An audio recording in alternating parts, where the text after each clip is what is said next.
নমস্কার বন্ধুরা, আজকে যে রেসিপিটা করে দেখাবো আশা রাখবো এর আগে বোধহয় এই রকম রেসিপি আপনারা কখনো খাননি। মুখরোচক, তার সাথে সাথে শরীরটাকেও হেলদি রাখবে। তার সাথে সাথে পেঁপেকে খুব সুন্দরভাবে আজকে ব্যবহার করে দেখাবো, যেটা ছোট থেকে বড় সবাই খেতে চাইবেন। তো চলুন চটজলদি কিভাবে একটা এত সুন্দর মুখরোচক খাবার তৈরি করা যায় যেটা শরীরটাকেও ঝরঝরে রাখে। তো এই রেসিপিটা করার জন্য সবার প্রথমে আমি যেটা করছি সেটা হচ্ছে একটু লেবু পাতা নিয়ে নিলাম, তার সাথে সাথে একটুখানি বাদাম নিয়ে নিলাম। এখানে আমি চিনে বাদাম ব্যবহার করেছি। এবার দুটোকে খুব ভালো করে নাড়াচাড়া করে এটাকে একদম কড়া করে ভাজা করে নেব। যখন লেবু পাতাটা হাত দিয়ে একটুখানি গুঁড়ো মতো হয়ে যাবে তখনই কিন্তু এটাকে একদম নামিয়ে নিতে হবে, ঠান্ডা করে নিতে হবে। তো এরকমভাবে আমি এটাকে ঠান্ডা করে নিলাম। করার পরে এবারে আমি এখানে একটু মুসুর ডাল ব্যবহার করেছি। মুসুর ডালটাকে অন্ততপক্ষে 1 ঘন্টার জন্য ভিজিয়ে রাখতে হবে। ভালো করে ধুয়ে নিয়ে এটা জলটা ঝরিয়ে নিয়ে এরকম একটা মিক্সিং জারের মধ্যে এটা দিয়ে দিলাম। দিয়ে দেওয়ার পরে এর মধ্যে একটুখানি লেবু পাতা দিয়ে দেবো, যে লেবু পাতাটা আমি ভেজে রেখেছি। তার সাথে সাথে বাদামটা দিয়ে দেবো, যে বাদামটা আমি অলরেডি ভেজে রেখে দিয়েছি। অসাধারণ খাবার, একবার হলেও বাড়িতে তৈরি করুন। মুখরোচক তো বটেই, একবার খেলে একদম মুখে লেগে থাকবে।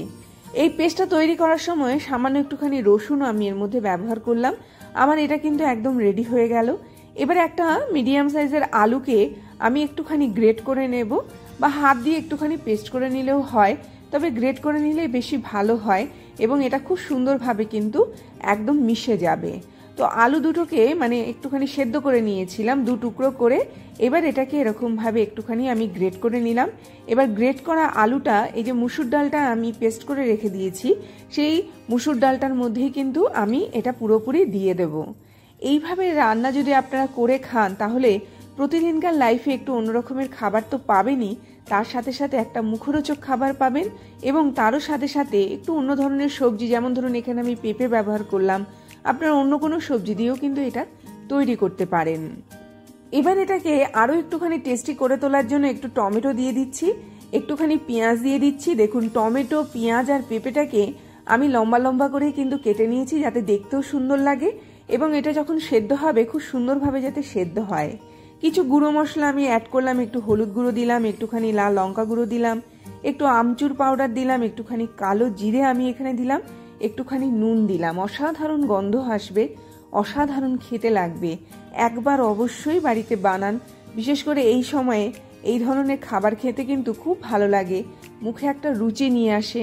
যারা ধরুন একটু অন্য ধরনের খাবার খেতে ভালোবাসেন তারা কিন্তু এই ধরনের খাবার তৈরি করতে পারেন। মুড়ির সাথে খেতে ভালো লাগবে, শুধু শুধু খেতে ভালো লাগবে। তার সাথে সাথে আপনারা যদি মনে করেন চায়ের সাথে খেতে পারেন, ডালের পাশে খেতে পারেন, খিচুড়ি করলেন, খিচুড়ির পাশেও কিন্তু এই রেসিপিটা অসাধারণ লাগে খেতে। তো এরকমভাবে হাত দিয়ে খুব ভালো করে এটাকে মেখে নিলাম। একটুখানি দেখে নেব, দেখুন এরকমভাবে যাতে খুব সুন্দরভাবে, খুব বেশি জল যাতে না হয়, তো এরকমভাবে যাতে হাতে মুঠো মুঠো করলে খুব সুন্দরভাবে এটা সেট হয়। মানে এটা একদম রেডি হয়ে গেল। এর মধ্যে আলাদা করে বেসন, ময়দা কিচ্ছু দেওয়ার দরকার নেই। এবারে কড়ার মধ্যে আমি তেল দিয়ে দিলাম এবং হাত দিয়ে মুঠো মুঠো করে এগুলোকে ছেড়ে দিচ্ছি। এবার দেখুন আমি আবার দেখিয়ে দিচ্ছি, হাত দিয়ে জাস্ট এরকমভাবে মুঠো মুঠো করেই কিন্তু এগুলোকে খুব সুন্দরভাবে ছেড়ে দিতে পারেন। মানে যে সাইজের একদম পেঁপে বলুন, টমেটো বলুন, পেঁয়াজ বলুন, আমি এরকমভাবে কেটে নিয়েছিলাম। আমি হাত দিয়ে মুঠো মুঠো করে এরকমভাবে আঙুলের শেপেরই কিন্তু আমি এগুলো তৈরি করে নিচ্ছি এবং গরম তেলের মধ্যে এগুলো দিয়ে দিচ্ছি। চেষ্টা করবেন তেলটা যাতে গরম হয় তারপরেই ছাড়তে, না হলে এর ভেতরটা কিন্তু বা মুচমুচেও তৈরি হবে না, ভালো করে ভেতরটা কুকও হবে না, খেতেও কিন্তু খুব বেশি টেস্টি হবে না। সেই জন্য এটা একটুখানি গরম তেলে এরকমভাবে ভাজা করে নিতে হবে। একটা সাইড যখন একটুখানি কড়া ভাজা হয়ে যাবে, মোটামুটি এটা মিডিয়াম ফ্লেমে আপনারা ভাজবেন এবং একটুখানি 5-7 মিনিটের জন্য এক একটা সাইড ছেড়ে দিতে হবে এবং এটা খুব সুন্দরভাবে কিন্তু একটা সাইড কড়া ভাজা হয়ে যাবে। একটা সাইড যখন কড়া ভাজা হয়ে যাবে, এবার এগুলোকে খুব সুন্দরভাবে আমি উল্টে দেব। উল্টে দেওয়ার পরে অপর সাইডটাকেও আমি একদম মুচমুচে করে ভাজা করব। এইরকমভাবে এপিট ওপিট করে খুব সুন্দরভাবে কিন্তু একদম মুচমুচে ভাজা করে নিতে হবে। ভাজা তৈরি হয়ে গেলেই কিন্তু আমার এই রেসিপিটা খুব সুন্দরভাবে তৈরি হয়ে যাবে।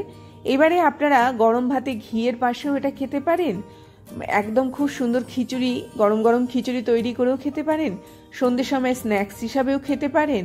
যেভাবে খান না কেন অসম্ভব সুন্দর এর টেস্ট।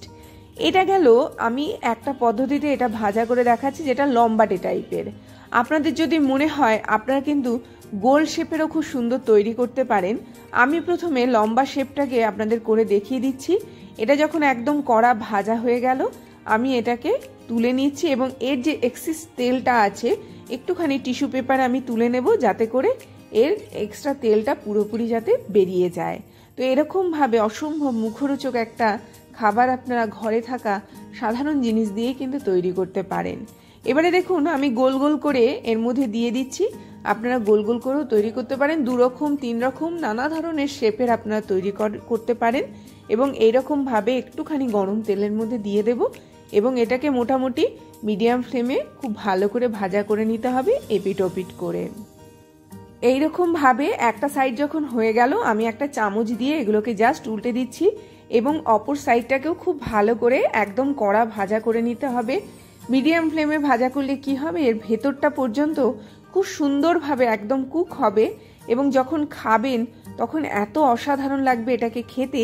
তো এরকমভাবে আমি একদম সম্পূর্ণ সাইডগুলোকে কড়া ভাজা করে নিলাম।